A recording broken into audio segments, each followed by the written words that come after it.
Oh, yeah. It's time for the dailybreadproject.com, bringing you the light, the glory, the goodness in the world when you need it most. The dailybreadproject.com. Getting ready to go live with a guest here who should be here shortly because he just tried ringing me. Then we'll bring this thing into Facebook and we will launch into it.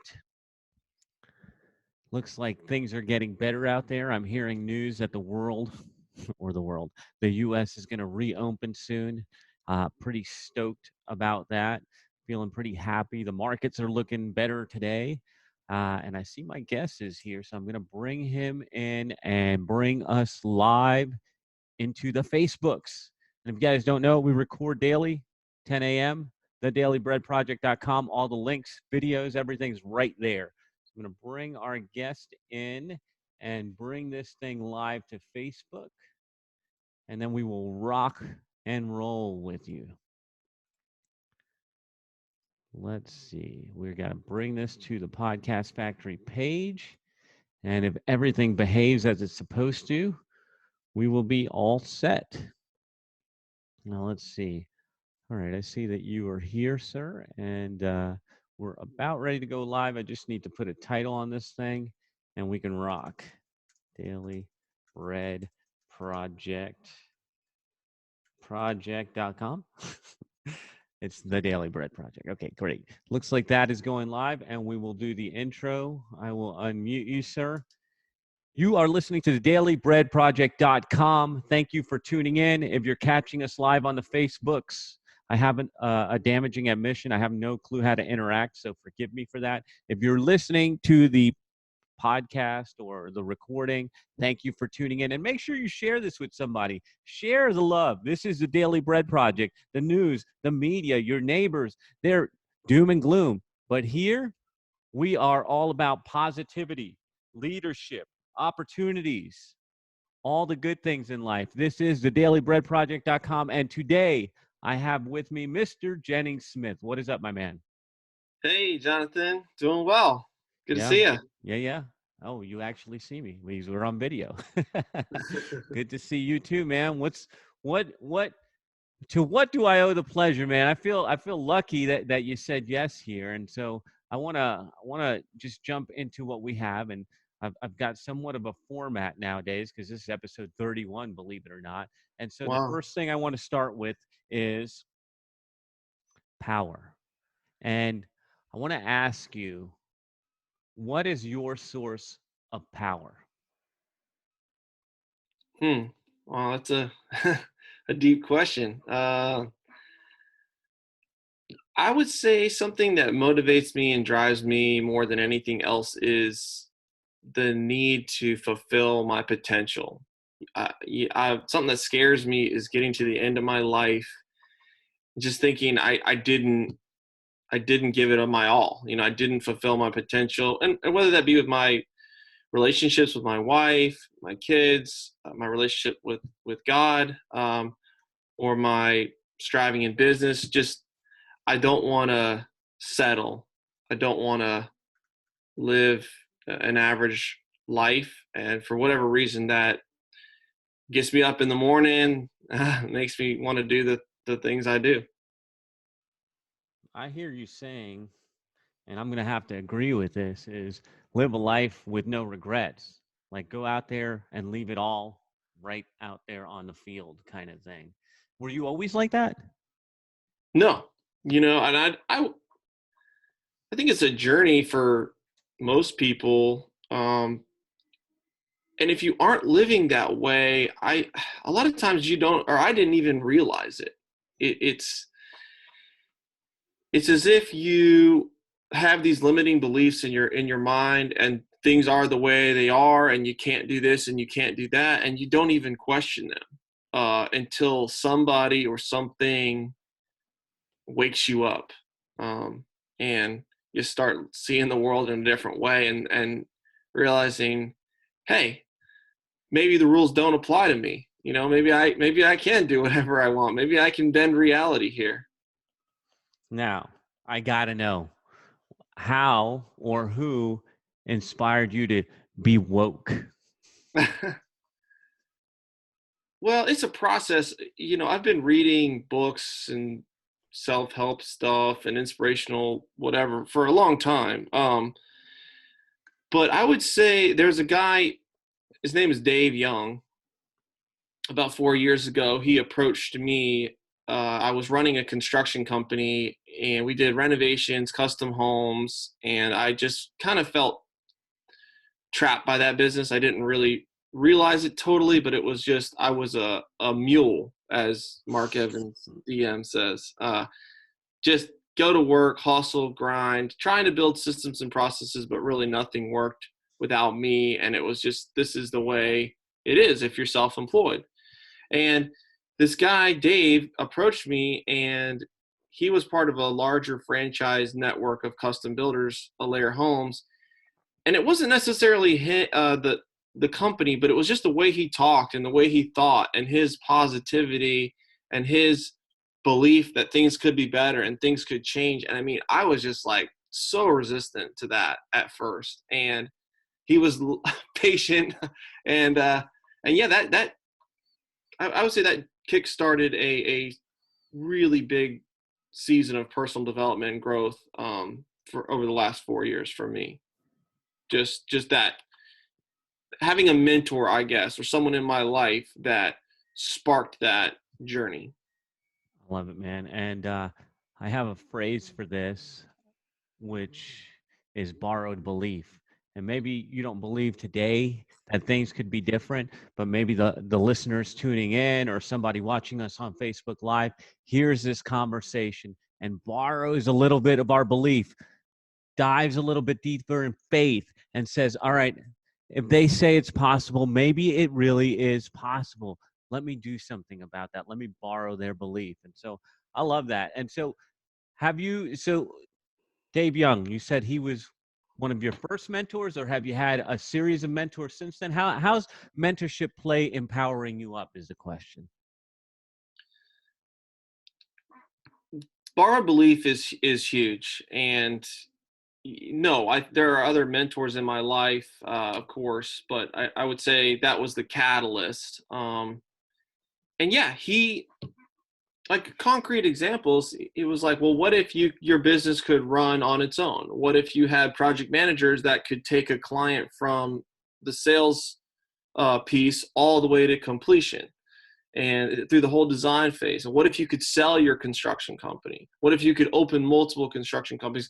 And it was just like, that was so foreign to me. I mean, you can't do that. But when you start thinking, well, maybe, what if, and you allow your brain to at least entertain that and then start to solve those problems, you give your brain a task, say, hey, I want to solve this issue. It will go to work on that and it will most likely solve it. But it's just that our brain is typically just so clamped down, like it doesn't even think of that possibility. And so, yeah, I would say Dave, and then moving further, more recently, Tim Bratz, who I think you know, and a lot of maybe your listeners know. I wouldn't say he's my mentor, but I learned a ton from going to his event, and I have built a relationship with him to some degree. And just when I saw what he was doing with apartments, I'd always been intrigued by rental property, and that was example, man. If this guy can do this, why not me? Why can't I do that? Yeah, I don't know everything or how to do it or how I'd figure it out, but it's possible.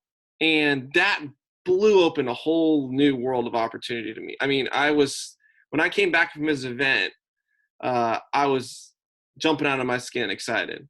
And I would definitely recommend it. Anybody watching this, if you're thinking about going to Tim's event, go. It is worth it. It's worth the money.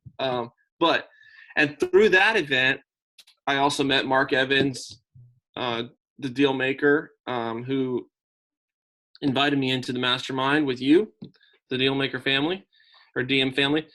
And yeah, so reading his stuff and him becoming my mentor in a way, and also just books you read, podcasts that you listen to. You've got to continue to feed yourself as you do every day. I mean, you live this stuff. So So yeah. It's possible. So let's, as you know, this is all my favorite subjects. So I think this ain't our first conversation on these things, but let me sum it up before we move on to the next section for the folks out there listening. Is to elevate what is possible in your life, you need to get a new frame of reference. And wherever you are, you can get that frame of reference from either a book, a course, or people. You have to look for wherever you are is where you start. So if you all you can do is go to the library, go to the library. What we're talking about when we're talking about masterminds and events, Jennings and I invest big buckaroos to get in rooms with the right people because we know what that will do for us. Blows open our mind and lets us know possibilities are bigger than we ever thought. And so this is a progression that you need to start thinking about. First with books, then with courses, then getting in masterminds is how you're going to grow. So I love all of that. Now, this is a fun one, especially because I know you. So how do you stay positive, brother? So believe it or not, that is something I have really struggled with, and for a long time, just kind of seeing, okay, what's going to go wrong, and just focusing on the negatives, and really only in the last, I'd say year and a half have I started to really get a grip on that. And I mean, I've always believed in positivity, but using mental techniques to sort of take a grip of that, take control. Example. Give me some mental techniques that you use. So, example I have is you look at a result in your life, and I'm borrowing this from Brooke Castillo, the Life Coach Factory podcast, which is a great podcast. And she has a concept that she calls the model. And I don't know that she invented it, but she's definitely expounded on it. And in the model, you're essentially recognizing and taking control of the results in your life, which are caused by the actions. Those actions are influenced by your emotion, and your emotions are a product of your thought. And so the cool thing about this is you can change those thoughts. The thoughts are only sentences in your head. You know, in a way, they're not even real, because most of what happens to us is not a fact. Like you got a gray hat on. That's a fact. But that's a cool hat. That's not a fact. You know, that's my interpretation. That's my thought of your hat. And so if you've got something happening in your life that's a fact, your thoughts around that are going to influence everything. So like, let's take coronavirus, where everyone's talking about that. Why not? Fact is, there is a virus that happened in China and is spread to the US and the world. That's pretty much the fact. We don't know exactly how big it is or how bad it is or all the impacts. Like, we're not going to get into all that. But the fact is, it's there. And for me, businesses are shut down. And so, but here you go. Is that a good thing? Is that a bad thing? That's where your facts or your thoughts are starting to influence the fact. Like, I'm interpreting it most people are interpreting it as a bad thing. Like, oh, you know, the economy's crashing and people's businesses are shut down. This is horrible. We just need to get through this. We need to be over. Whereas a lot of people that you and I follow, and even you as an influencer are putting out this viewpoint is, hey, capitalize on this. Change your thoughts. Use it to work on yourself. Use it to work on your business. Get leaner, get meaner, develop a new skill. Look at what's happening in the real estate market. Look at what's happening in businesses. Whenever there's chaos, opportunity abounds. And if those are your thoughts and those are your emotions, one, you're going to be in a lot better control. You know, I own apartments. A lot of my income comes from royalty income off of construction. Like, I should be worried, you know, by all means. I should be like bound up with fear. And yet I'm not, because I'm seeing like all the opportunities that are going to come from this and have already come from this in my life. And those are going to influence the actions I take. And that's going to influence the result. And the result is I'm going to come through this coronavirus crisis on the other side better, way better than I was on the front. And some people are going to come through it way worse. But I believe that a big reason why they're going to come out worse for it is because of the thoughts that they had about it. That's where it starts. And that influences the emotions, influences their actions of just, I'm just going to lay on the couch, watch Netflix, and eat ice cream. Well, yeah, you're going to come out on the other side as worse and fatter, diabetic. Man, I love it. That was beautiful, Jennings. I love that. That was great. So let's move on to the next section, and this is leadership. And so as things are unfolding, things are changing. How has your leadership changed for your team, for your clients, at home, anywhere or everywhere? What's different? So you're saying leadership like within the current events? Yeah, like right now, like for instance, at home, my leadership has changed where I get up earlier so that I can work out before Cupcake works out. Then I do Cupcake, yeah.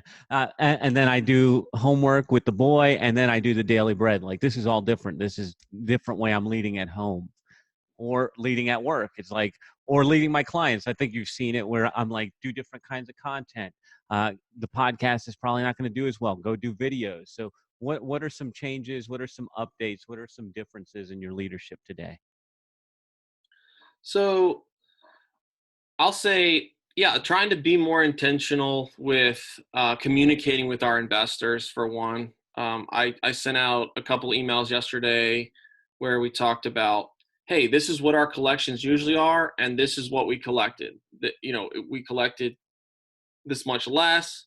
It's not that bad. I told him, like, here's what the mortgage payments are. Here's what the investor payments are. So we don't have any reason to not pay you your investor payment. We don't have any reason to ask for mortgage forbearance at this point. I'm not trying to beat my chest and say everything's totally fine, but just being honest, communicating with them. These are the struggles that we're having, because I feel like if they don't know, human beings have the tendency to go to worst case scenario. So Of over course. communicating, yeah, over communicating with tenants, same thing. Like, hey, if you've got a problem, if you lost your job, whatever, talk to us. Like, we're not going to kick you out. Like, we want to work with you. You're a good tenant, and we want to work out a plan. And really, I mean, everyone that's come to us, we have worked something out with them, and it hasn't been all that much. I mean, we've collected 89% on average for April, Wow. and we'll see how May goes. But and typically, you have 10 to 12% delinquency on rentals anyway. So it's, like I said, a lot of it is just in our head. Like, oh my God, I worried. I'll say it. I'm here bragging about my thoughts, but I was worried about what are we going to collect? Um, and with my family, I'll say after event I went to, I started consistently getting up at 5, where I would usually wake up at 5:30, but I'd lay on my side, look at my phone, look at Facebook, and before you know it, 30, 40 minutes, it's gone.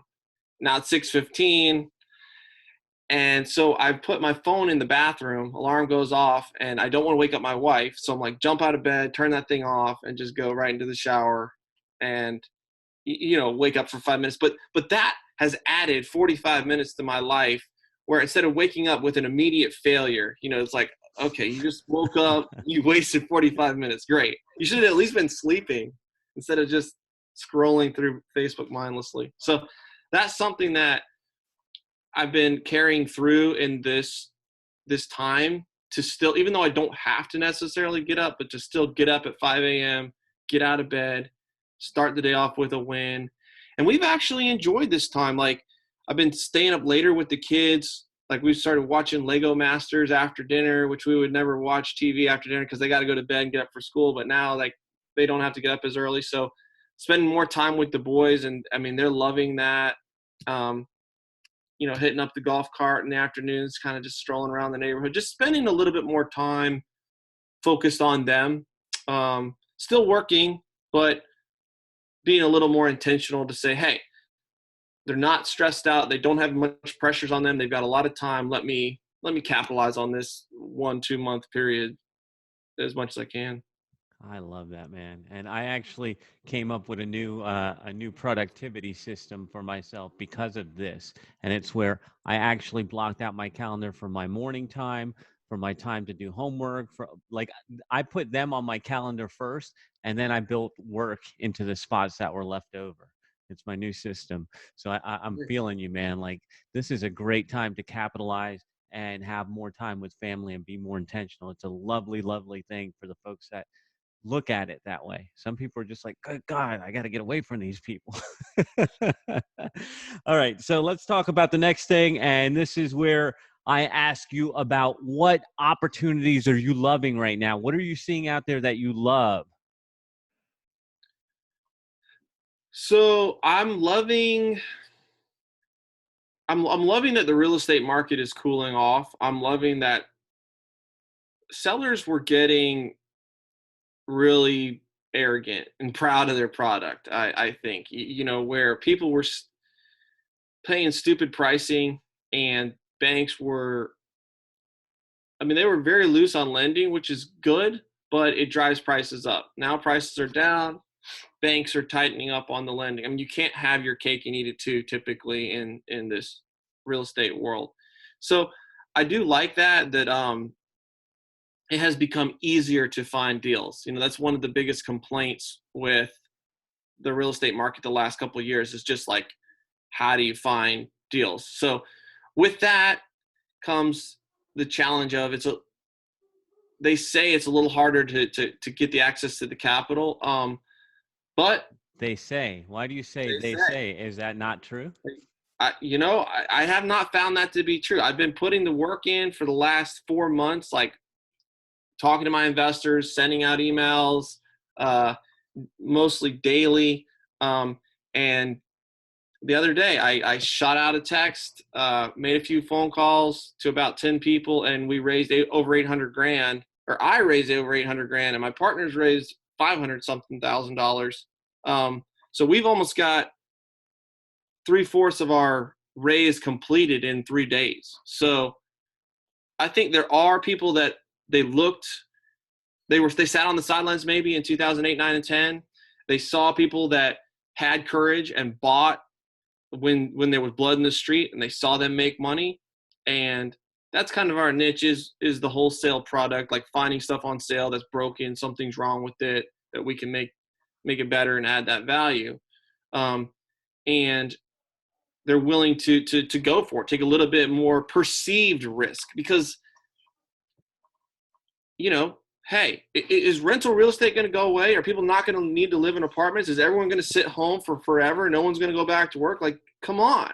Like, logically, if we really just relax and process and thought audit, of course all that stuff is false. We're going to be laughing about the coronavirus in, who knows, 6 months, a year, 2 years. Most definitely, no one's going to be even thinking about the coronavirus.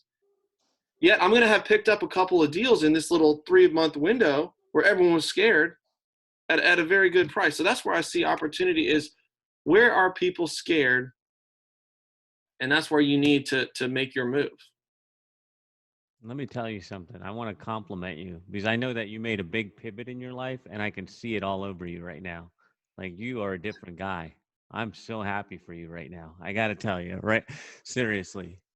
Well, I thanks, love it, man. man. I I love it. appreciate I love it. Now, my favorite question, the final question. that. 5 years from now, you're thinking back to this time, the COVID-19 times, and everybody's in lockdown. How do you want people to remember you? How do you want to be remembered?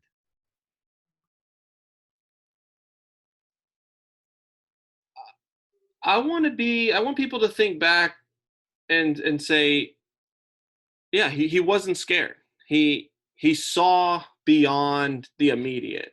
He kept the big picture in mind, because that's what's going to matter. I mean, people that are building massive wealth, they have their eyes on the horizon. They're not looking at the next 3 feet in front of them. They're staring down the windshield, looking out down the superhighway. And I want people to realize that I had vision, and I didn't give into my lizard brain or my emotions and kind of go back to the cave and curl up on the couch. And I think there are a lot of people that are acting like this is a snow day. Somebody said that on, I think, Mark Evans' podcast. It's like, you're 5 years old and this is a snow day. It's like, this is not a snow day. You're a grown man. You're a grown woman. Like, there's opportunity out there. Go get it. Go get it and get it now, because these times don't always come. I mean, in a way, we've been waiting for this. So, yeah, if I think there are people that they're sick of their job. They're sick of the career. They really are not fulfilling their potential, and they know it. And here's a catalyst right here in front of you. And don't just sit there and play Call of Duty for 8 hours, Work on that skill, make that leap, do what you were born to do. So that's what I want people to remember. You are on fire today, man. So anything you want to say to the Daily Bread listeners as we're wrapping up?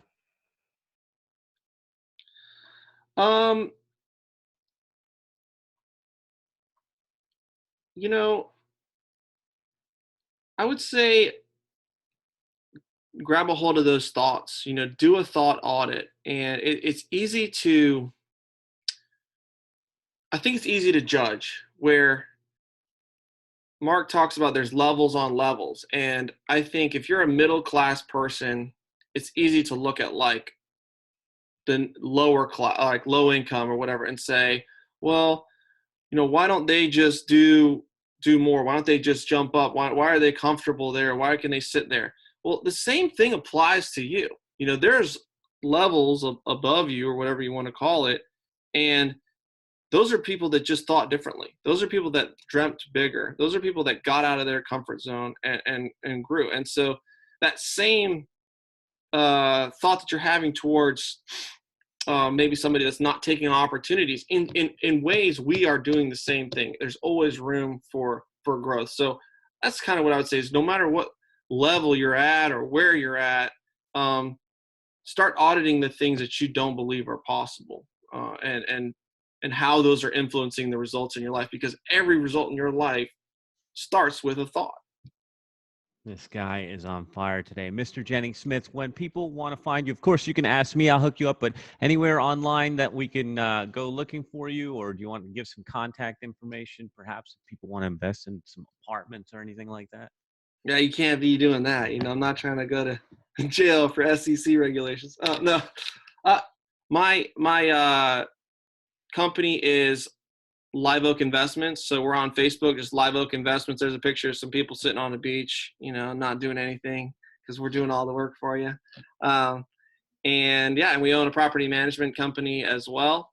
But yeah, Live Oak Investments, and we have a 208 unit apartment complex in Tulsa, Oklahoma, under contract that we are working through, that I'm really, really excited about. But if you want to get on our mailing list, that's the best way to do it, is just like us on Facebook, shoot me a message, and I'll get you on the email list, and you'll see all of our stuff first. Live Oak Investments on Facebook. This is Mr. Jennings Smith. Thank you, sir. You are listening to the dailybreadproject.com. We just gave you the secrets to building massive wealth, taking massive action, being much happier. This guy was on fire today. Thank you so much, Jennings. Thank you, everyone who tuned in. And I'm going to ask you, because I haven't done this, I've totally failed at this, share this with someone who needs some positivity in their life. Thank you, and this has been the dailybreadproject.com.